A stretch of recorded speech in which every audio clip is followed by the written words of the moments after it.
we are in Revelation 11, where we started the last video, and I want to review what we've been over. That the Gentiles have control of the outer court of the temple and the city of Jerusalem for the first 42 months of the tribulation.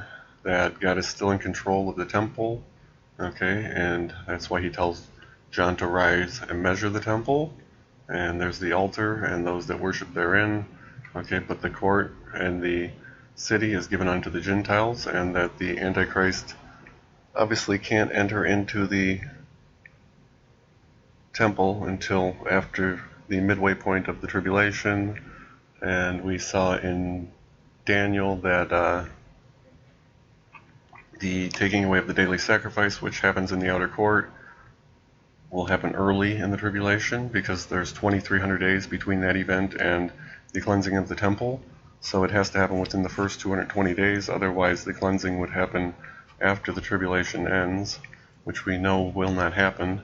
Okay, and then there was 1290 days also between the taking away of the daily sacrifice and the casting down of the sanctuary, or the abomination of desolation, and that puts us squarely in the middle of the tribulation, slightly past the midway point, okay, because half the tribulation is 1260 days.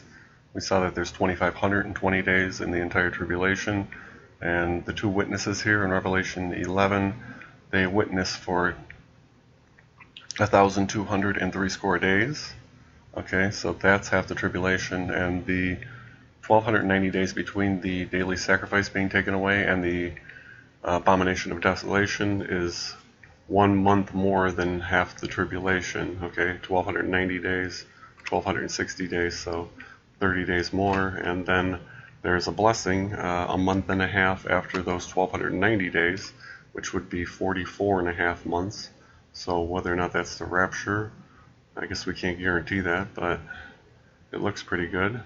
That would mean that after the daily sacrifice is taken away, if we know what day that happens, we could know that 1290 days later the abomination is going to be set up, and then there's some blessing a month and a half after that also, okay, if we survive and we remain, which I'm guessing probably most of us won't. And let's look at these two witnesses a little closer in this video, and we're going to see another picture of the rapture here right before the sounding of the seventh trumpet. Okay, but like I said, they shall prophesy 1260 days. Okay, and in verse 7, when they have finished their testimony, the beast shall make war against them and shall overcome them and kill them. And let's look at how many days their bodies lie there in verse 9. Okay, the nations shall see their dead bodies 3 days and a half. Okay, so 3 days and a half, that's half of a week. Once again, half the week of tribulation. And we're going to look at verse 11 here, which is Revelation 11:11. And thought I'd share with you, I see that all the time. Every time I look at the clock, or half the time I do anyways, I think I see 11:11 there. I think it's half the time at least. And God had showed me that verse when I wasn't sure if I was seeing what I was seeing here, the mid-tribulation rapture, and that helped cement it for me. And I also noticed something else, or God showed me something else, and that is that in the book of Revelation there are 22 chapters. Okay, 22 chapters. And there are 21 verses. Okay, so I divided both these numbers in half. 22 divided in half gives us 11, and 21 divided in half gives us 10 and a half. So which puts us in Revelation 11 and between verses 10 and 11. So let's start right there between verses 10 and 11 and see what comes after. And of course it's a picture of the rapture here. And after 3 days and a half, which once again half the week, just like verse 9, so half of a week, half the week of tribulation, the Spirit of life from God entered into them. They stood upon their feet. Okay, they heard a great voice from heaven saying unto them, Come up hither. Okay, and they ascended up to heaven in a cloud. So there's our picture of the rapture. and that is right before the actual sounding of the seventh trumpet, which is obviously the rapture. I think you're starting to see that now. Okay, and as far as the seventh trumpet,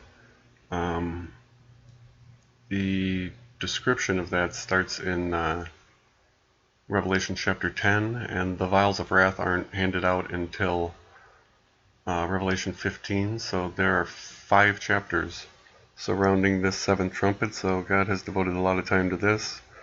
And I'm going to read this verse here. And the seventh angel sounded, and there were great voices in heaven saying, the kingdoms of this world are become the kingdoms of our Lord and of his Christ, and he shall reign forever and ever.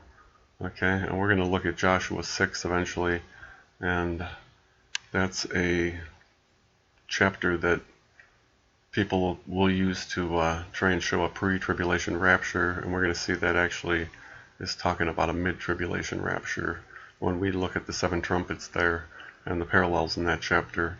Okay, because Rahab was taken out before they destroy the city. They take Rahab out of the city, so they say that's a picture of mid-tribulation rapture, and we're going to see that's not. But anyways, here is where the angel sounds, and it's almost halfway through the book of Revelation, of course. As we saw, that's right up here. And we're going to move on to Revelation 10 from here, and we're going to see lots of things here.